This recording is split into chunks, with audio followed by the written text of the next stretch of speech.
y tú que tienes medio, das medio, tú eres más que el que tiene 20, que solo da 5.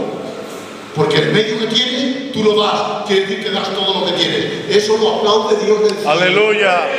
Cuando alguien da todo lo que tiene, el Señor hace como hizo con los discípulos. Este da más que nadie. Y te reconoce, y te bendice, y te llena. Porque Dios está buscando que demos todo lo que tenemos. Y todos, dando todo lo que tenemos, somos útiles instrumentos en las manos de Dios. Amén. ¿Verdad? ¿Sabéis que no hay nadie que no tenga algo para servir en el culto? Milito, que no me conoces bien a mí. Si me conocieras bien dirías que hay alguno menos yo. No, mire. Todos habéis hecho alguna vez arreglos en casa, ¿no? ¿Alguna vez? Nadie ha hecho aquí arreglos en casa. Sí. Y siempre has tenido todas las herramientas que has necesitado en casa. Todas, ¿no? Todo tipo de herramientas. Lo normal es que quieres hacer algo y no tengas herramientas en casa. Tengas un cacho destornillador, como mucho un cacho martillo, no tienes más. Hombre, hay gente ordenada, como el Chama o alguno de estos que sí que son fieles y tienen de todo. Tienen hasta sierra eléctrica. Y yo a veces me he puesto y he querido sacar un tirafondo, esos tornillos que se dan vueltas, de rosca. Y no tenía destornillador, entonces le he sacado con un martillo, con eso que tiene así, no, se mancha así. ¿Se puede sacar? Sí, pero se estropea la madera, porque al tirar te comes un poco la madera, porque hay que sacarlo con rosca. Y alguna vez no has querido clavar una punta, pero no has tenido martillo, pero has tenido destornillador de esos gordos, lo coges por el hierro y le das y le clavas la punta. Pero estropeas un poco el mango. ¿Te das cuenta? ¿No sirve el martillo? Sí. ¿No sirve el destornillador? Sí. Pero se están usando mal. Eso es lo que está pasando mucho en la obra. No hay nadie inútil, pero vemos muchos que se nos están usando mal. Y estamos haciendo cosas, pero nos estamos haciendo daño porque no es lo idóneo que deberíamos hacer. Y estamos haciendo las cosas y estamos lastimando un poco. Porque siento que somos herramientas, somos útiles, pero estamos mal ubicados. En la obra no hay nadie inservible. Habemos muchos mal colocados. Sí, Señor. O sea que si tú no te estás viendo útil, no es porque no lo seas, es porque aún no has conseguido encontrar tu lugar donde fluyas, seas de bendición y tú no te hieras. Pero si alguien te dice al oído que no sirves para nada, repréndelo, porque ese es Satanás. Aleluya. Porque sirves. Amén. Dice Pedro y Juan, sin más. Miren, yo sé de gente que a veces me ha dicho, ¡ay, qué planes tengo! Voy a estar orando para que Dios bendiga estos planes. Error. Dice la Biblia, fue un hombre enviado de Dios, el cual se llamaba Juan. Dios bendice al hombre y después de bendecir al hombre, bendice los planes que éste hace. Jamás Dios bendecirá los planes si el hombre no está bendecido. La bendición nunca va a fluir a través de planes, porque si no contratábamos a un broker de estos de empresas que son monstruos haciendo planes. De hecho, en las iglesias suele haber gente que está muy metida en las asociaciones y te dicen, ay, pastor, ¿por qué no hacemos un comité de conflictos? ¿Por qué no hacemos un tal? Claro, que están en el asociacionismo y sé cómo funciona eso. Y hay modelos que pudieran funcionar entre nosotros bien, pero son modelos del mundo.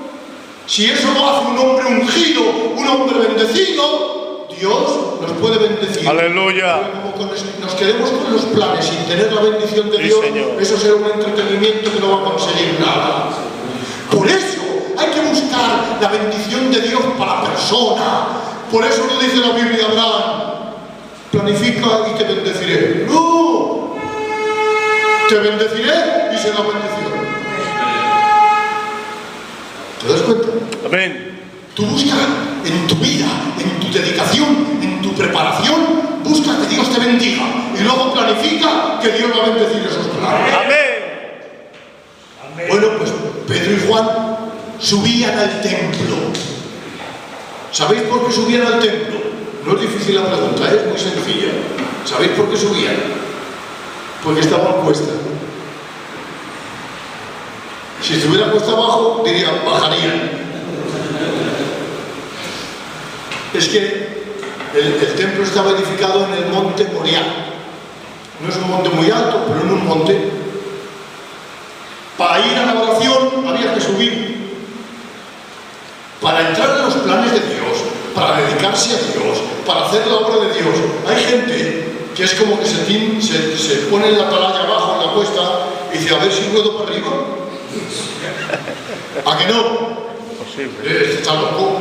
Bueno, pues espiritualmente hay personas así, que se ponen abajo de la cuesta y dicen, a ver si puedo para arriba. Imposible. La vida de Dios es sacrificada, es dedicada, es entregada, es esforzada. Eso no es de que, a ver si me entra el espíritu. No te entra ningún espíritu.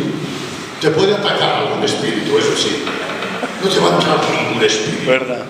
Tienes que disciplinarte. Si tú quieres ser participante de la obra de Dios, si quieres ser un protagonista en la película de Dios, si quieres trabajar en lo que Dios hace, si quieres que Dios cuente contigo, tú tienes que estar dedicado y esforzado. Aleluya. Hay gente que dice, no hombre, que yo, bien, yo no hago esto, no tal, pero tanto no, hombre, que es que no. Eso no vale para Dios. Eso no cuenta. Para entrar en los planes de que Dios te utilice, tienes que ser una persona esforzada, ¿verdad?, y dedicada. Bueno, pues están subiendo a orar, O-R-A-R, orar. ¿Os suena orar? Orar. Hay que orar. Que no, chico. Que eso era antes. Se dice el nombre de los padres. Chaco.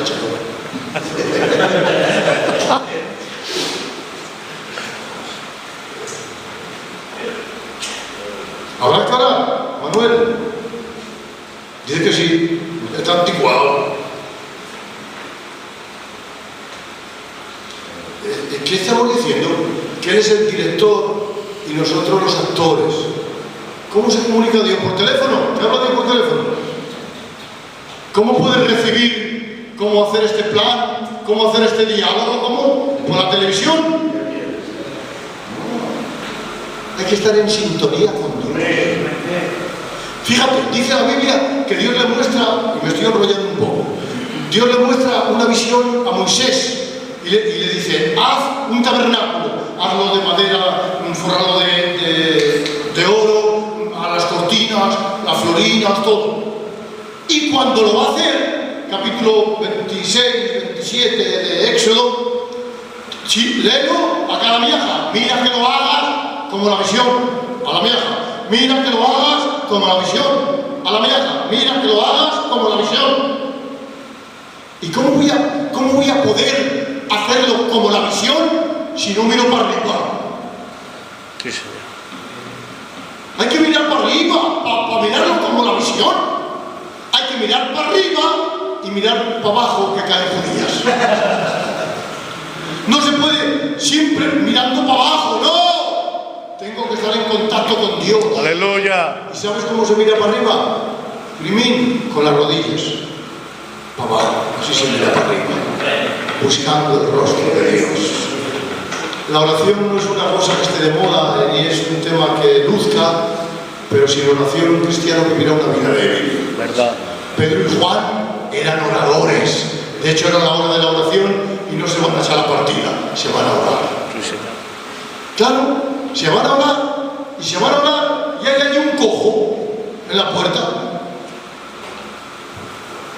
Había un cojo, no sé lo que era. Allí el otro día al lado del túnel, que padre, se asustaba. ¡Ayuda! ¡Ayuda! Pero sí, literalmente. Como tirado contra los soldados, tú. ¡Ayuda! ¡Ayuda! Me imagino que estaría así el paralítico este.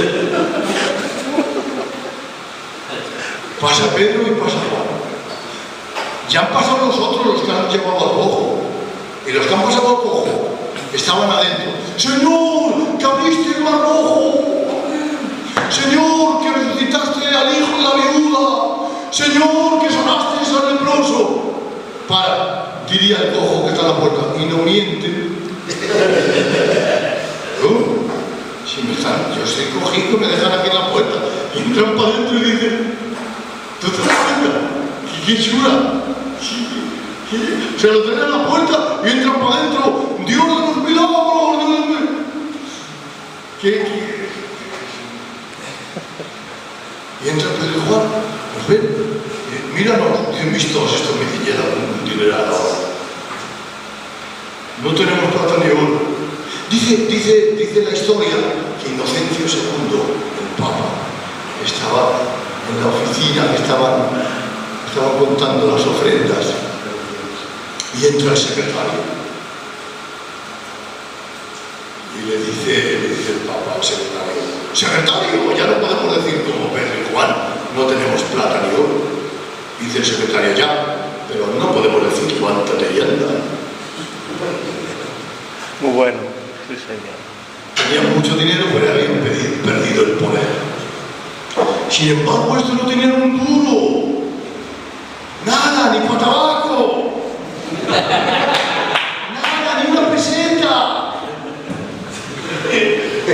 Pero estaban llenos de poder. Aleluya. En el nombre de Jesucristo de Nazaret, levántate y anda. Que está bien tener dinerito, de verdad que me hacía falta. Pero les prometo que quisiera mejor más poder. Sí. Aleluya. Aunque dijera como Pedro, no tengo plata ni oro. No tengo mucho más. Tengo 10 euros. No tengo plata ni oro. Pero una vida de poder, una vida de fuerza. ¿Pero por qué tenían esta vida de fuerza? Por el tipo de relación que tenían con Dios. Eran socios de Dios. Porque Dios te invita a que seas su socio, a que trabajes a medias con Él. Él pone el dinero de la fuerza, del poder, de la unción. Tú pones la mano de obra. Sí, señor. ¡Qué bien! Se pega brinco, se levanta, sale corriendo y entra para adentro. Mirad. Esto entendérmelo bien, porque si no, parece que quiero decir otra cosa. Yo cuando me convierto, en 1978, estaba de pastor el hermano Nene en Santander. Y aquí tenéis a Juan de la Tila, ¿no? ¿No es así, Roque? Más o menos. Yo me convierto hoy, ¿no? Ese día, yo no iba al culto, ¿eh? O sea, no es que iba al culto, no, yo no iba, cero, nada, no iba al culto para nada. Pero Dios me llama y voy al culto, parecido a lo que te pasó a ti. Voy al culto, pero yo era más bonito que tú, ¿eh? No está mal. Voy al culto, me impacta Dios, y ese día soy una persona nueva, pero de ahí en adelante dejé de fumar, dejé todo, pero hoy, no a poco a poco, ese día, claro, yo ahora estoy de pastor en muchas iglesias y viene mucha gente que se convierte conmigo. Vienen al culto, les hago la confesión y digo, repite conmigo. Digo yo, Señor Jesús, digo, me reconozco, pecador, te recibo, amén, gracias, pastor, se siente. A los 5 o 6 años dejan el tabaco. A los 7, 8 años, en fin, eso. ¿Por qué?